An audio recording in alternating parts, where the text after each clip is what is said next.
Well, how y'all are this afternoon? It's your buddy George Jones over here at the Bergen Gun Range with my next happy installment on, hey, I got this old used gun. The old used gun I got today is this guy. The Type 99 Japanese Arisaka rifle. It's out there, buddy. Look at that, chrome line board. This is the Type 99 Arisaka pattern military rifle from World War II.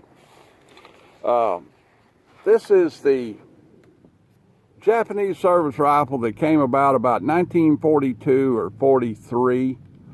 They saw pretty good service in the South Pacific and in the jungle campaigns, Borneo and places like that. This is a very interesting rifle, and this rifle is what we call all military and complete. You seldom ever see a Japanese service rifle today in the all original military and complete configuration, but this is one of them. The features of this rifle is, first of all, it has an original rubberized canvas sling on it. And the rubberization has gotten brittle over the years and gotten to where you can't do nothing with it. This gun was actually on display with the Sailor collection a couple of days ago. I went up to the museum and got it. This rifle has the dust cover, which is integral to the bolt operation. The Japanese installed this dust cover arrangement on there. It's just a loose piece of pressed sheet metal. It does work as a dust and debris guard for the action, but it's terribly loud and rattly. Most people took them off and threw them away. So you don't see the dust cover on these rifles very often. This rifle is equipped with the Doppler Sight, they call it. It has these wings on it that fold out.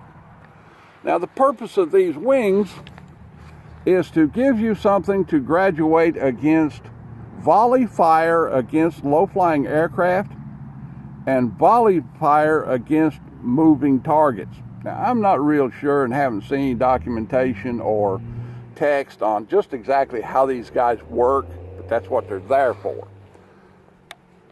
Of course, the sight's graduated to 2,200 meters, which is still pretty ambitious even for this gun in this caliber. This gun retains its original monopod, wire monopod. You put that gun up there and rest it on there when you're firing from the prone or whatever. This one has it on there, but the monopod is, it's been damaged over the years and bent back and so forth, and it's kind of mangled looking, but it has it on it. Bayonet lug, I'm not going to go into bayonets, has the original cleaning rod on it, cleaning rod catch, everything works on it. Has the original skull crusher or cap type butt plate on it. Of course, all Japanese service rifles have two-piece wood on them.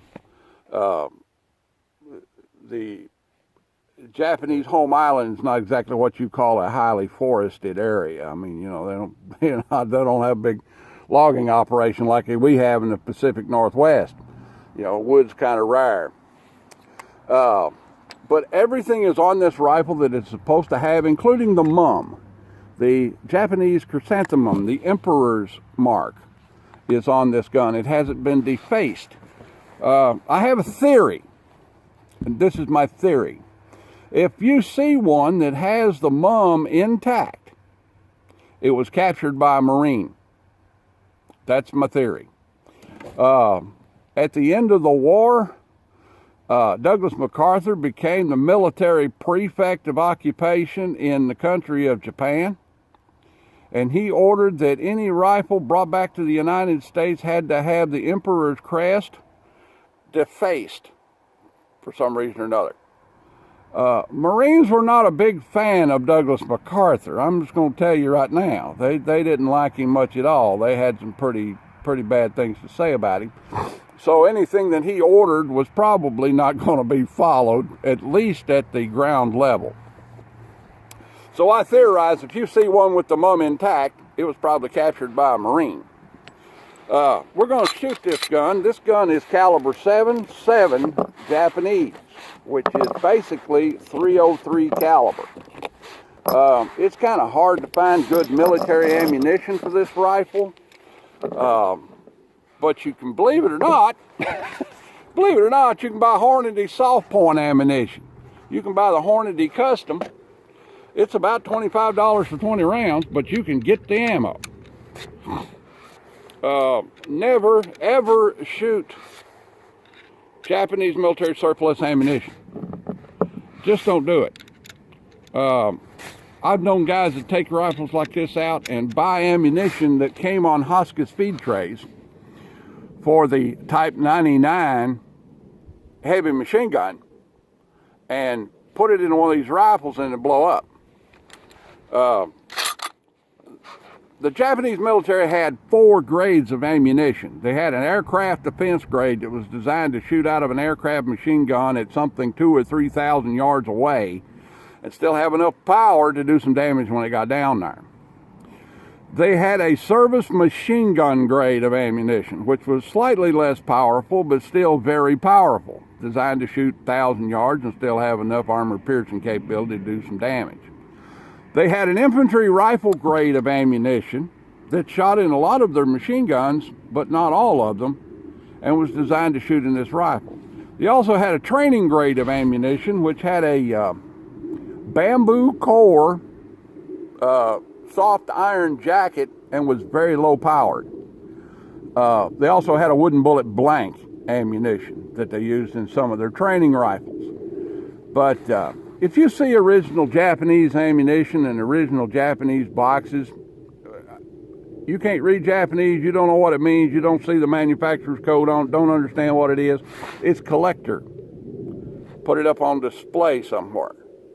Don't put it in a rifle. Okay? Because you just don't know. The safety on the Arisaka and most of the Japanese rifles works like this. You have this knurled knob on the back.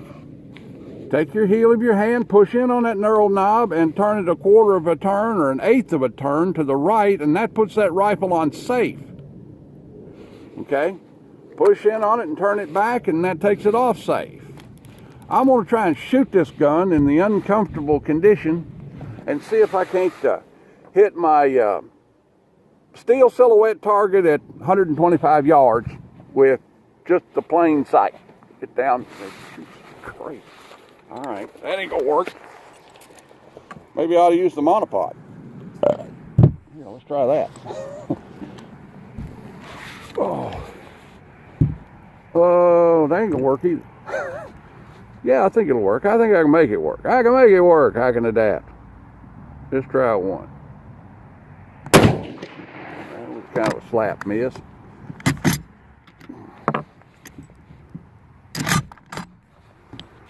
Okay, that's not working for me. Let's try something else. Hell, I could use the old Monopod. I reckon this is way too high. That ain't working either. All right, let's try something else. Let's try the old fist mount. That may do it. Okay. Oh, this stiff-ass sling. Let's see. All right, let's try it.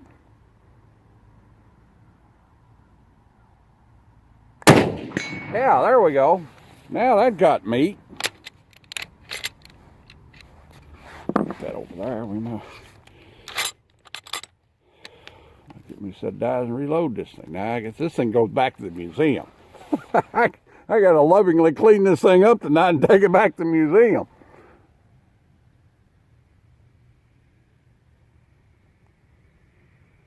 There we go. Lay that guy down there. Check that in the way we keep it. There we go. All right, let's try it again.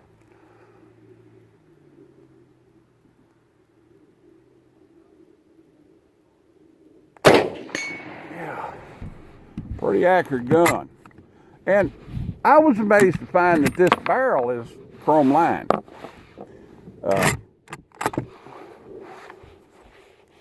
I didn't.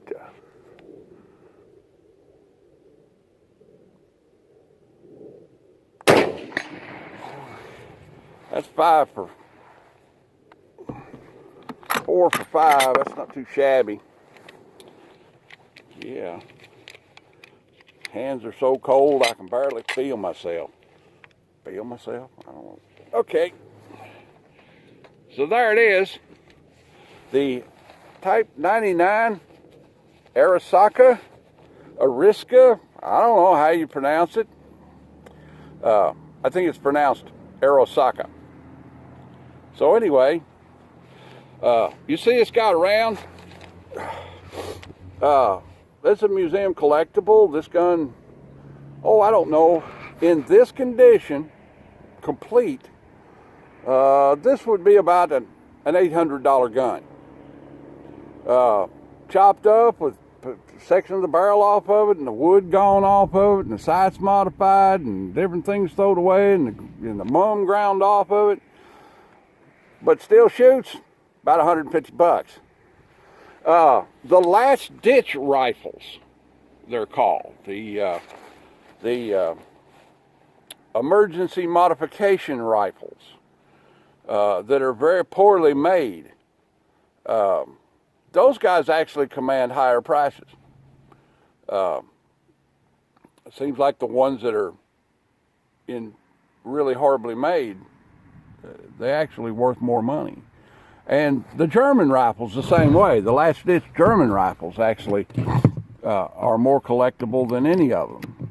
And that's kind of funny to me because they're horrible guns. But like that. If you like my content, you find that old Patreon link, and, and patronize me a little bit, help me out, help me get me some better camera equipment, things of that nature. If you don't think you can do that, that's fine. Just like-a-tate, share-a-fi, commentate, and subscribe. And you can send me an email. Send me something in the comments. What do you want to see? What rifle would you like to see next? What pistol would you like to see next? How would you like for me to do this, or how would you like for me to do that? And if you don't like it, don't like something I'm doing, send me an email, let me know that. Or send me a comment and let me know that. I'm pretty thick-skinned. I worked in the adult correction system for 22 years. I've been called everything but a milk cow. All right then, folks, I'll see y'all, and I appreciate you watching. We'll see you now. Push that old button right there.